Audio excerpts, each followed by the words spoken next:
Oke baik, mungkin sebelum kita mengawali wawancara kali ini, kita perkenalan diri dulu kali ya Kang. Assalamualaikum warahmatullahi wabarakatuh. Perkenalkan, nama saya Ditya Mauladi, beserta 3 teman saya, yaitu ada Ayu, silakan Ayu.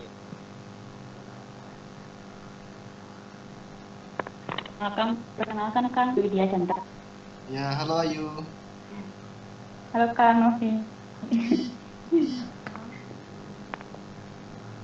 Kang, nama saya Eva. Salam kenal. Halo, Eva. Salam kenal juga. Halo Kang, perkenalkan nama saya Ilyas Al-Asfari. Salam kenal Kang Ilyas. Ya, salam kenal Kang. Ya Kak, jadi kami ini merupakan mahasiswa program studi D4 Teknik Otomasi Industri, jurusan Teknik Elektro Politeknik Negeri Bandung. Nah, seperti informasi yang telah kami sampaikan sebelumnya, di sini kami akan mewawancarai Akang sebagai narasumber kami terkait tugas mata kuliah kewirausahaan mengenai entrepreneur. Ya, Assalamualaikum warahmatullahi wabarakatuh. Waalaikumsalam warahmatullahi wabarakatuh.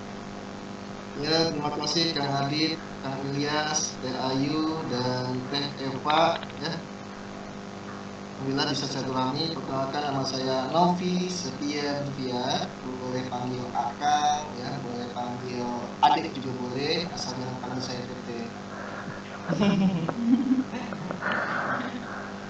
Saya usaha fokus di IT, jasa pembuatan website juga aplikasi Android dan iPhone yang memiliki nama usaha PT Inopino Digital Media, dan perusahaan ini sudah 11 tahun saya jalankan, ya, kurang lebih 11 tahun, dan ini memang saya rintis dari awal. Adapun perusahaan-perusahaan lain yang saya kelola itu masih baru-baru. Kang. Beberapa lagi mungkin kita mulai aja kan ya Kang wawancaranya. Boleh, silakan. Pertama, siap.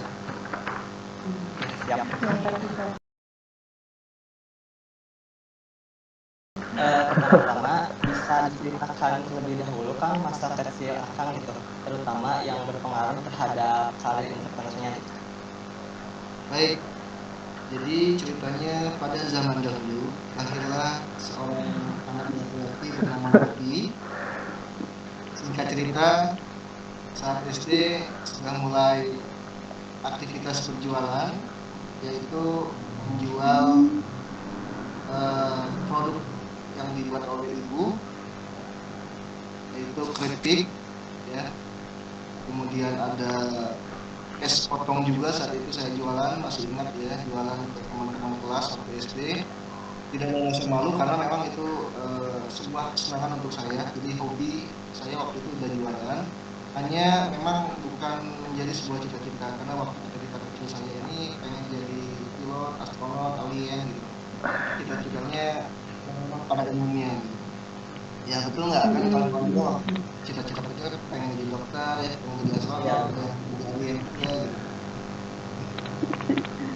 Nah, dan itu berlangsung lama ya, dari SD, SMP, SMA, sampai akhirnya terbentuklah mindset entrepreneur di pribadi saya, dan yang tadinya cita-citanya hal lain, kemudian profesi entrepreneur ini ya menjadi sebuah akhirnya menjadi sebuah profesi untuk saya.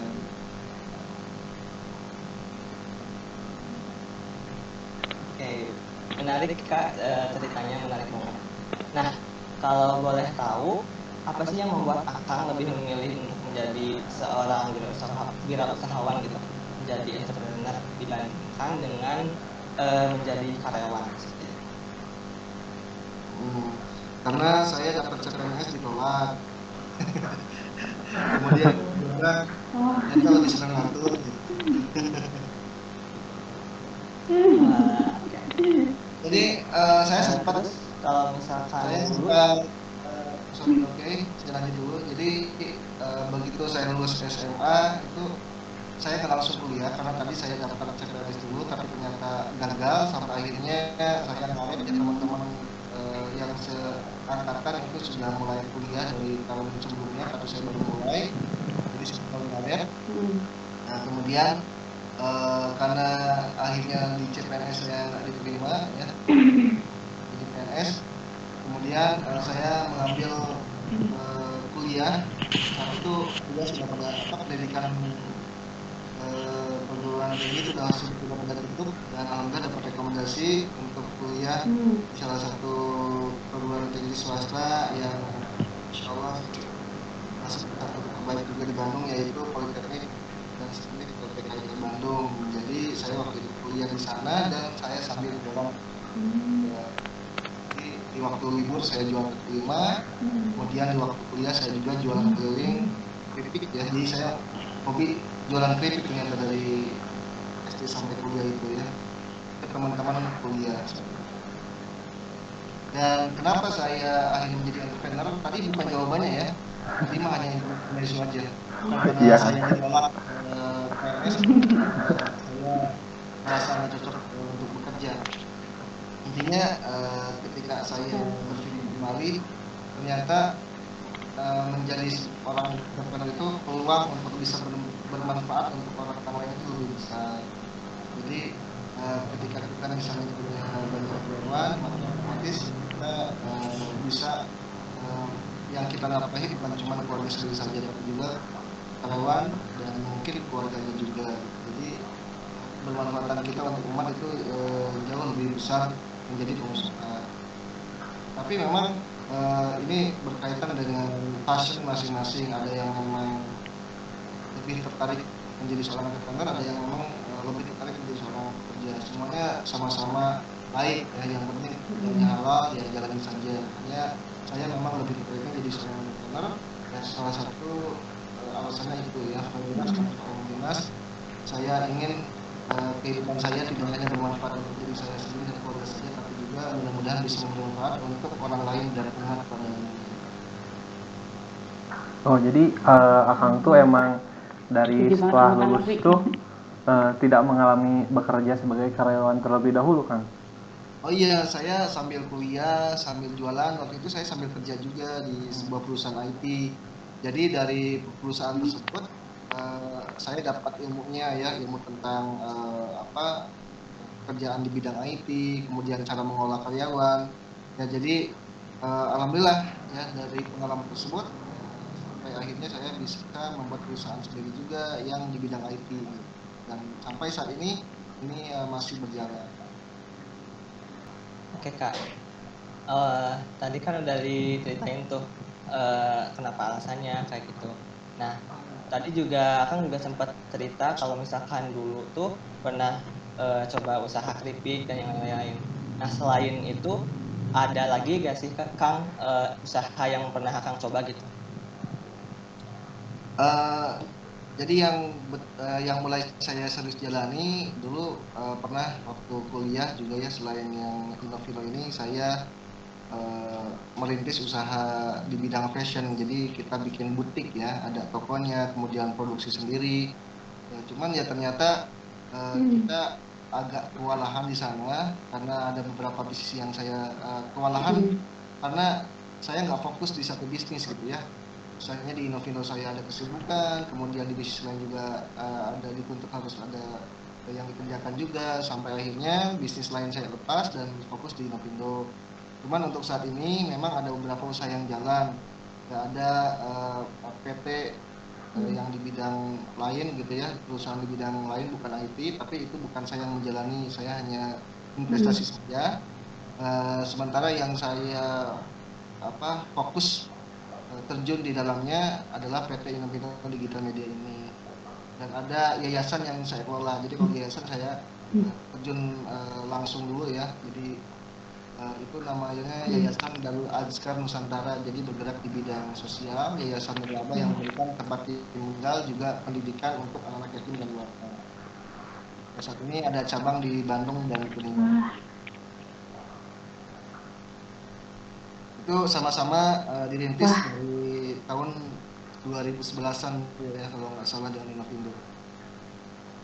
Nah Kang, apa sih yang mendasari Akang ini yang membuat Akang sekarang memilih PT Inopindo sebagai usaha Akang? Ya, di PT Inopindo Digital Media ini ya, karena basic kita digital ya, sesuai dengan namanya digital media. Jadi ini perusahaan IT yang lebih spesifik ya, kita di jasa pembuatan website. Nah, dengan produk website ini yang saya lihat peluangnya di tahun 2011-2013 itu, ya, orang bisa dengan mudah memasarkan produknya tanpa harus memiliki toko fisik atau gedung fisik ya, dan produknya bisa tetap terjamah oleh masyarakat yang luas, tidak hanya sektor lokal saja tapi juga bisa diakses oleh seluruh negara sedunia, bisa lihat produk kita dengan website ya, karena ini saya rasakan sendiri dari blog yang pernah saya buat ya. Jadi orang bisa dengan mudah mengenali kita, orang tahu produk kita, orang percaya pada produk kita ya, dan dengan menggunakan media digital. Maka ketika saya sudah merasakan manfaatnya sendiri, ini saya buat menjadi sebuah bisnis ya, di mana bisnis ini bisa menjadi solusi untuk para pelaku usaha, di antaranya mereka yang tadinya terkendala harus punya modal uang yang besar untuk membangun sebuah toko fisik, tapi dengan adanya di digital ini bisa lebih efektif, lebih efisien lagi biayanya. Kemudian kalau yang namanya toko atau gedung fisik itu paling bisa buka operasional dari jam 8 pagi mungkin sampai jam 8 malam. Tapi yang namanya tokonya ada di internet, ada di media digital, itu toko buka 24 jam tanpa harus kita tungguin terus. Nah, jadi melihat peluang ini, wah ini bagus ke depannya. Tapi memang di awal itu agak susah untuk meyakinkan orang membuat website untuk usahanya. Ya, orang berpikir ngapain saya harus punya website, dengan toko saja saya sudah cukup, bahkan kewalahan. Tapi ternyata di tahun 2015 masyarakat sudah lebih teredukasi dan orang-orang pun banyak mencari produk itu lewat internet, terutama di mesin pencarian Google gitu. Jadi sekarang perangnya adalah bagaimana toko-toko ini ya bisa tampil di halaman utama Google dengan kata-kata kunci atau dengan kata-kata kunci yang banyak orang cari sesuai dengan produk yang mereka cari. Dan ternyata di saat pandemi ini juga justru orang lebih banyak ya menggunakan fitur digital. Orang cari apapun, cari makan, cari beli sesuatu, itu semuanya menggunakan fitur teknologi internet gitu. Jadi alhamdulillah sekarang kerasa banget manfaatnya gitu.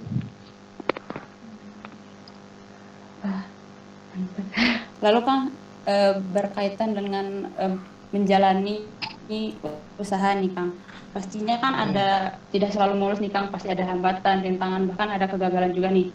Nah, Akang pernah nggak ada pengalaman tentang kegagalan usaha kayak gitu, dan adakah nasihat yang bisa Akang berikan ke entrepreneur sekarang nih Kang, biar bisa menghadapi kegagalan usaha itu sendiri? Bicara masalah kegagalan, setiap orang juga pasti mengalami, termasuk saya gitu, di dunia usaha. Apalagi dunia usaha itu kan banyak ketidakpastian. Beda kalau kita bekerja pada perusahaan orang atau kita menjadi PNS, sudah jelas gaji per bulannya itu dapat gitu. Tapi kalau kita jadi pengusaha, yang menentukan gaji ya diri kita sendiri, bisa besar bisa kecil, tergantung dari ikhtiar iman kita. Maksudnya di sini ikhtiar ya ikhtiar secara lahiriahnya ya, usaha keras, cerdas dan ikhlas. Tapi di sini kan kita juga perlu iman bahwa yang memberi rezeki itu Allah gitu. Ya, saya cuma yakin saja ketika saya berikhtiar pasti Allah juga akan memberikan rezekinya. Ya, ikhtiar maksimal, masalah urusan rezeki itu suka-suka Allah. Nah, kemudian dalam kegagalan terutama misalnya di Inovindo ini ya, pada saat awal-awal merintis itu saya tidak memulai dengan modal uang. Justru yang memulai dengan modal uang adalah bisnis-bisnis saya sebelumnya. Dengan bisnis sebelumnya itu berjalan dengan lancar ya, laris manis, tetapi tidak dibekali dengan modal ilmu pengetahuan dalam bisnis. Waktu saya jualan kaki lima, waktu saya jualan keripik, itu lumayan, omset per jam itu bisa mencapai 200 ribuan ya, bukan omset, profit per jam ketika saya jualan kaki lima. Tetapi karena tidak dibekali dengan ilmu manajemen yang baik, barangnya habis, laku ya, kemudian uangnya juga habis gak jelas. ya. Jadi tercampur dengan uang pribadi yang saya gunakan, ya merasa banyak uang jadi gunain itu, akhirnya modal kepake dan tidak ada untuk memulai lagi ya. Jadi saya memulai Innovindo ini ya pada saat bisnis saya yang sebelumnya bangkrut, tidak bisa memulai dengan modal uang, sampai akhirnya saya lihat peluang di IT, ternyata bisnis IT ini nggak perlu modal uang ya. Memang untuk pekerjaannya perlu modal laptop dan lain-lain, tapi kan itu bisa pakai laptop orang lain gitu ya. Nah, saya pun sama. Jadi ketika membentuk Innovindo ini tanpa ada kantor, tanpa ada menyediakan fasilitas laptop untuk tim saya, bahkan tim saya juga tidak digaji per bulan. Tim saya itu digaji per proyek saat itu. Jadi mengumpulkan teman-teman yang punya kapasitas di bidangnya masing-masing. Nah, dari sana saya yang bergerak mencari proyek.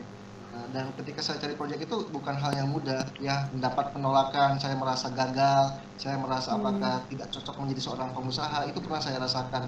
Sampai akhirnya saya mencari motivasi, mencari strong why-nya gitu ya, strong why-nya saya harus menjadi pengusaha itu kenapa gitu. Sampai ketemulah tadi ya bahwa menjadi pengusaha itu akan lebih banyak manfaatnya kalau kita jadi pengusaha yang sukses gitu ya.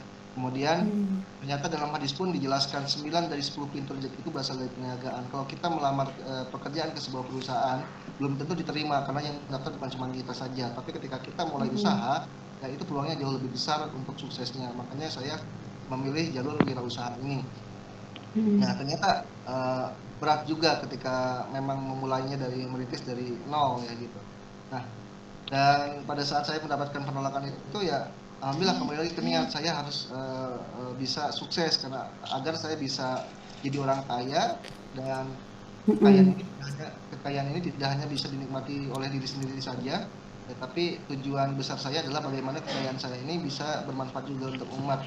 Ketika saya kaya, saya bisa lebih mudah berbagi dengan orang lain, saya bisa lebih besar sedekahnya, wakafnya dan lain-lainnya ketika saya kaya. Jadi kaya ini bisa mempermudah kita untuk beribadah dan melakukan segala hal kebaikan gitu ya.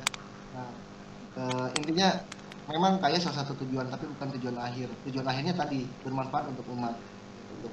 Nah, kemudian setelah akhirnya berusaha dari kegagalan tersebut, saya mendapat mengevaluasi usaha saya sampai akhirnya sedikit demi sedikit mendapat kepercayaan dari klien ya. Dan ketika bisnis ini mulai tumbuh ya, saya bisa dapat proyekan bagi hasil dengan tim saya.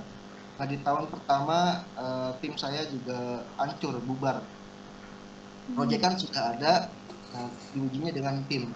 Jadi tim yang hanya digaji per proyek, mau saya ubah sistem penggajiannya jadi gaji per bulan, kemudian menyediakan mereka kantor gitu ya. Ternyata tim saya ini keberatan karena mereka lebih suka kerja di rumah masing-masing tanpa terikat waktu ya, dan harus kantor gitu. Nah, tim pertama saya bubar. Pada saat bubar tersebut perasaan saya nggak karuan juga ya, apakah saya harus lanjutkan Innovindo ini ya, atau saya lanjutkan atau saya stop saja gitu kan. Nah, sempat kepikiran saya sudahi, tapi lagi-lagi kembali ke niatan awal. Ini sudah melangkah loh. Masalahnya bukan ke produknya, tapi masalah di tim. Akhirnya saya perbaiki lagi. Tim pertama bubar, saya karena Innovindo ini hakinya punya saya, jadi membuat tim baru yang mau digaji per bulan dan mau ngantor. Ya, sampai sekarang alhamdulillah kita bisa berjalan. Memang tidak selalu mulus setiap saatnya. Ya ada fase-fase ya dimana kita merasa stagnan gitu ya, omsetnya gitu aja atau bahkan menurun gitu kan, kadang jantungan karena saya harus menggaji mereka per bulan gitu kan. Tapi ya dari sana akhirnya saya punya satu pola juga, bahwa salah satu untuk untuk kesuksesan itu adalah harus banyak silaturahmi ya, sesuai dengan ajaran Islam syariat ya. Jadi silaturahmi ini bisa bersama dalam bisnis pun gitu ya. Ketika kita banyak silaturahmi dengan orang, kita punya insight, ada inspirasi dari mereka, kemudian ada orderan juga dari mereka. Jadi selalu jadi pembelajar. Wah, keren banget Kang Novi. Ternyata perjuangannya panjang sekali ya Kang, banyak hambatannya. Jadi menjadi pengusaha itu tidak semudah kata motivator ya. Iya, benar betul, Kang. betul sekali. Ya, Betul sekali Kang. kalau ada Iya Kang, motivasi berarti juga sekarang resign dari tempat kerjanya, besok mulai usaha, jangan-jangan itu motivator gak punya bisnis. iya iya benar Kang. Nah Kang, selain dalam menghadapi kegagalan itu ya Kang, yang kata Akang kita harus kembalikan ke niat kita harus bisa ikhtiar, silaturahmi seperti itu. Keterampilan apa saja sih Kang yang harus dimiliki oleh seorang entrepreneur menurut Akang?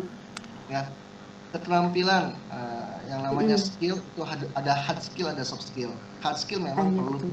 ya, tapi untuk seorang owner yang namanya teknis itu nggak harus terlalu menguasai, ya, karena kan polanya nanti kan kita punya usaha itu harus punya SDM, ya, yang menguasai teknis biar SDM kita, tim kita. Nah, kita lebih mengasah kemampuannya di soft skill.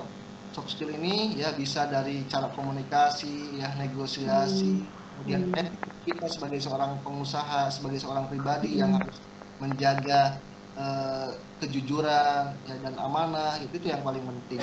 Jadi skill-skill mengenai teknis untuk seorang pengusaha itu nomor sekian. Yang terpenting adalah jujur dan punya etika yang baik, ya. Dan yang utama lainnya adalah komitmen dan konsisten. Ya, kita punya niat yang kuat, kemudian kita konsisten, ya, ketika kita menjalankannya kita harus istiqomah gitu. Wah, benar, setuju banget sama Akang.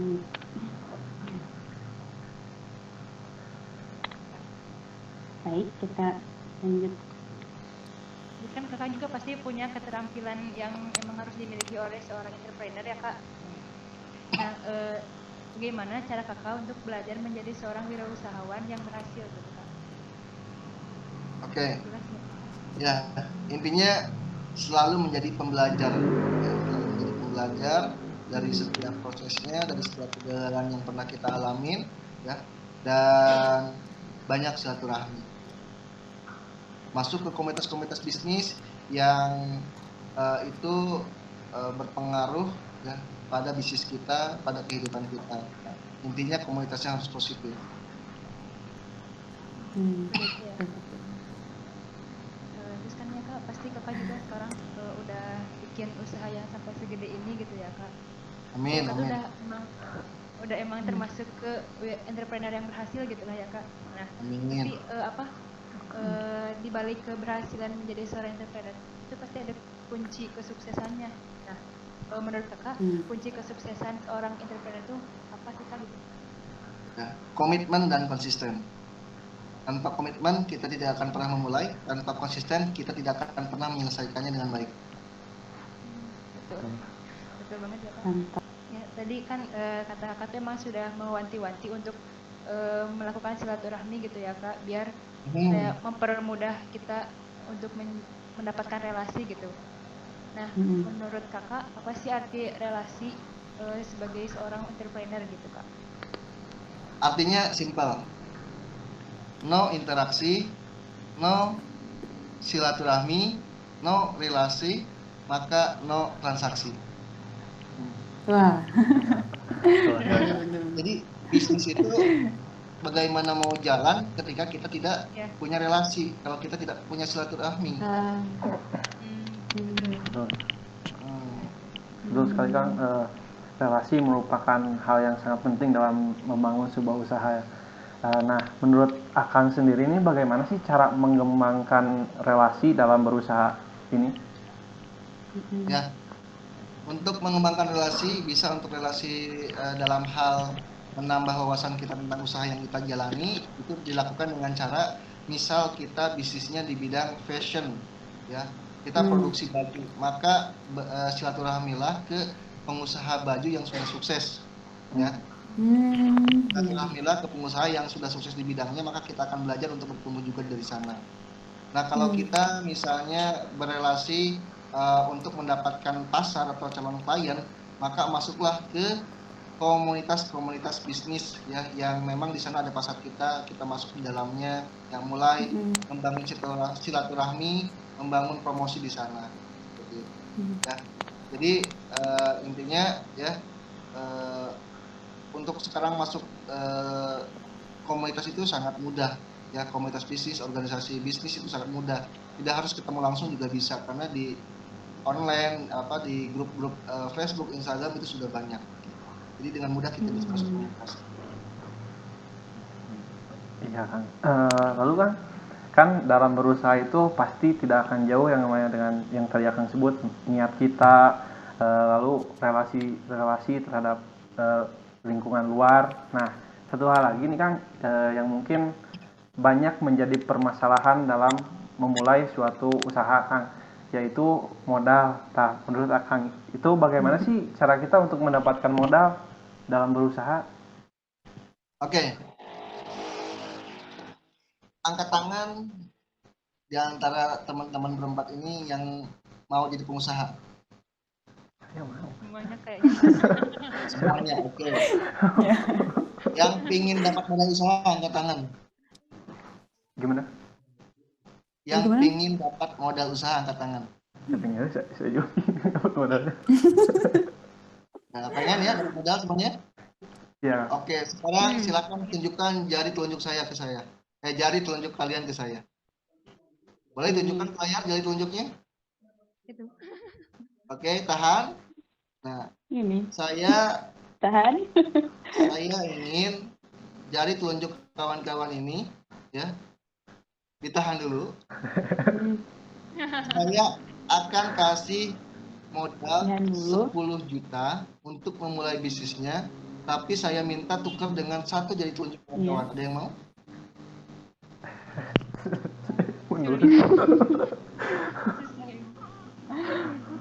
Saya kasih 100 juta. Mikir dulu. Saya kasih 100 juta. Tapi saya minta tukar dengan 1 gigi teman-teman, mau nggak? 1 gigi depan. Bisa pakai Gigi depan, bikin. Aduh. Tapi Atau saya kasih 1 M, tukar dengan 1 ginjal teman-teman, ada yang mau? Waduh. Lumayan lah 1 M modal usaha juga. ya, mau kan? Nanti uangnya ada, nyawa kitanya yang nggak ada. Jadi artinya Iya, berat, bicara masalah modal itu pikiran kita jangan selalu tertuju pada uang saja, karena modal terpenting dalam bisnis itu bukan modal uang. Nah, modal terpenting dalam bisnis adalah satu, modal keyakinan. Ya. Keyakinan ketika kita berusaha dengan maksimal, punya iman yang maksimal, maka Allah ada bersama kita. Allah akan menolong kita. Pertolongan Allah itu dekat dengan kita. Yang kedua, keberanian untuk memulainya. Dan optimisme. Dan yang selanjutnya adalah ide yang menjual. Bagaimana ide kita terhadap menciptakan suatu produk ini bisa menjadi mesin pencetak uang. Kita mau menjadi pebisnis itu karena nggak punya duit kan? Iya. Jadi jadikanlah ide kita ini menjadi mesin pencetak duit tersebut. Itu yang terpenting. Kalaupun di lapangan teman-teman nanti perlu modal usaha berupa uang, kalau idenya sudah bagus, itu bisa akan banyak investor yang antri pada bisnis teman-teman. Carilah investor yang syariah, untung sama untung, rugi sama rugi. Ya, jangan sampai kalian ketemu dengan investor yang mau untungnya saja tapi tidak mau rugi bersama. Ya, dan saya sarankan jangan dulu meminjam modal usaha yang bersifat riba. Ya. Bukan jangan dulu, jangan ya, pastikan. Ya. Siap Kang, siap. Baik Kang, mungkin kita ke pertanyaan selanjutnya. Yang mana pertanyaannya, apa sih saran dari Akang untuk kita nih para mahasiswa yang mungkin akan lulus insya Allah tahun depan, jika kita ingin memulai usaha, ada saran dari Akang? Ya, untuk kawan-kawan yang mau mulai usaha, jangan menunggu punya modal uang yang besar dulu. Justru mulailah agar kita dapat duit yang besar. Jangan malu untuk memulai suatu bisnis dari hal-hal yang kecil, tapi malulah ketika teman-teman masih dapat uang jajan dari orang tua. Karena menjadi seorang pengusaha itu tidak ada yang instan. Ya, ketika teman-teman sekarang mau mulai bisnis dari hal yang besar, ya, semuanya perlu proses. Ya, impiannya boleh besar, tapi kita mari mulai dari hal yang kecil, yang lebih mudah, yang lebih terjangkau oleh kita dulu. Nanti dari sana kita banyak belajar apakah manajemennya, sehingga kita aplikasikan pada bisnis yang besar nantinya. Jadi jangan malu untuk memulai bisnis dari hal-hal yang terkecil yang dianggap sepele orang lain. Gak masalah orang menghina pekerjaan kita, gak masalah orang menyepelekan bisnis kita, karena toh kita tidak merugikan mereka. Toh ketika kita sukses di masa depan pun itu untuk kita, bukan untuk mereka. Betul sekali. Nah, betul Insya Kang. Allah. Termotivasi. Nah sekarang termotivasi, nanti beres Google Meet ini ya ada teman ngajak shopping, lupa lagi. Aduh. Jadi Bener harus kok. komitmen dan konsisten. Apalagi cewek gitu ya Kak. Iya. Suka tergoda. Iya, Terus konsisten. Tergoda diskon. iya, Diskon. gede-gede ya. Baik Kang, mungkin pertanyaan tadi merupakan pertanyaan terakhir dari kami. Sekali lagi kami ucapkan terima kasih banyak atas waktu yang akan luangkan untuk Terima kasih kami. banyak Kang.